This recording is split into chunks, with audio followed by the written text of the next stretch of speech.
नमस्कार दोस्तों, आप सभी का हमारे YouTube चैनल पर फिर से एक बार स्वागत है। तो बता दें कि पावर स्टार पवन सिंह और सुपरस्टार खेसारी लाल यादव दोनों के बीच का झगड़ा शांत होने का नाम नहीं ले रहा है। इस पर गुंजन सिंह ने लाइव आकर क्या कहा, आइए आपको सुनाते हैं। आप कम कहाँ रहे, लेकिन ये आप जो गाली दे रहे हैं आपकी माँ बहन बेटी कैसे सुनेगी। उसे माफी चाहता हूँ, लेकिन मैं क्लियर बोल रहा हूँ, छुप छुपा के बात करने से कुछ होने वाला नहीं है। क्या आप जो गाली दे रहे हैं किसी को, वो आपकी माँ बहन बेटी कैसे सुनेगी।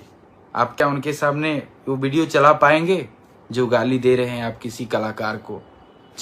परेशान हो गया हूँ एकदम सुन सुन के। ऐसे में तो भोजपुरी का विनाश हो जाएगा। जो स्तर अभी चल रहा है भोजपुरी का, भोजपुरी कोई सुनना नहीं चाहेगा।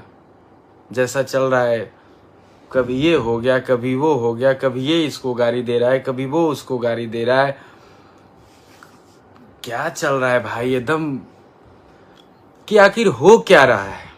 थोड़ा सा कुछ हुआ तो इधर से वो गाली दे दिया, उधर से वो गाली दे दिया। चाहे हम हो चाहे कोई भी गायक हो, और आप गाली देकर आप भी अश्लीलता फैला रहे हैं। तो आप बात कहना जायज है, मैं मानता हूं, उसका विरोध होना चाहिए।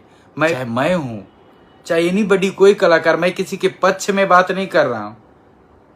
मैं निष्पक्ष रूप से बात धर रहा हूं आप लोगों के बीच में, साफ बोल रहा हूं। बुरा लगेगा इसके लिए मैं कोई मुझे खाने को नहीं देता है, मैं किसी का वो नहीं हूं। मैं जो हूं दर्शकों के आशीर्वाद से हूं।